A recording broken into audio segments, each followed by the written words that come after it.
2 pieces ఇలా join చేసుకోండి. ఇలా 2 పీస్ ఇలా జాయిన్ చేసుకోండి. నెక్ కట్ చేయొద్దు, ఆమ్ ఒకటే కట్ చేస్తున్నాం. ఇది లైనింగ్, మెయిన్ పీస్ రెండు. ఇది ఇప్పుడు మనం ప్రిపేర్ చేసుకున్నాం కదా బక్రంది క్లాత్, అది దీనిపైన షోల్డర్ పైన పెట్టండి. షోల్డర్కి మనకు అటు ఇటు ఈక్వల్గా ఉండేలా చూసుకోండి. ఇది మిడిల్లో ఉండాలి, ఓకేనా? ఇటు 3 ఇంచెస్ ఇటు 3 ఇంచెస్ వదిలేసి మిగిలిన క్లాత్ ఇటు ఉండాలన్నమాట.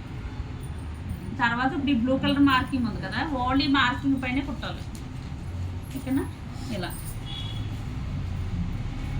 ఈ మార్కింగ్ పైనే ఇలా కుట్టేసాం కదా ఇప్పుడు దీన్ని ఇలా కట్ చేయాలి. ఇలా ఒక పావించి ఉంచి కార్నర్స్ కట్ చేయండి.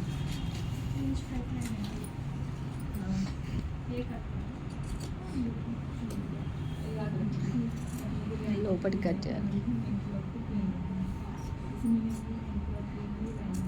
ఇలా కార్నర్స్ కట్ చేసుకోండి. ఇక్కడ కట్స్ పెట్టండి, ఈ కార్నర్స్ మాత్రం కట్స్ దగ్గరగా పెట్టండి, మరి థ్రెడ్ కట్ చేయొద్దు. ఇలా మనకి ఇలా కట్స్ పెడితేనే కార్నర్స్ తిరుగుతుంది. ఈ మధ్యలో కూడా చిన్న చిన్న కట్స్ పెట్టండి, ఈజీగా తిరుగుతుంది.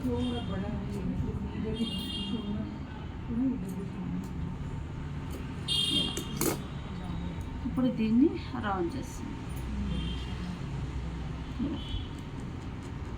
ఇలా గీకండి. ఇది ఐరన్ చేసుకుంటే ఇంకా బాగుంటుంది. మనం ఇలా నేలతో ఇలా గీకండి మన గోరుతోటి. ఇది తిప్పేసి ఐరన్ చేసినా మీకు స్టిఫ్గా ఉంటుంది.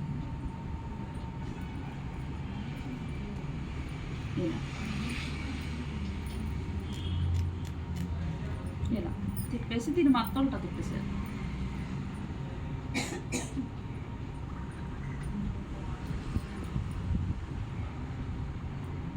ఇప్పుడు దీనిపైన కదలకుండా మళ్ళీ ఒకసారి గోరుతో గీకండి.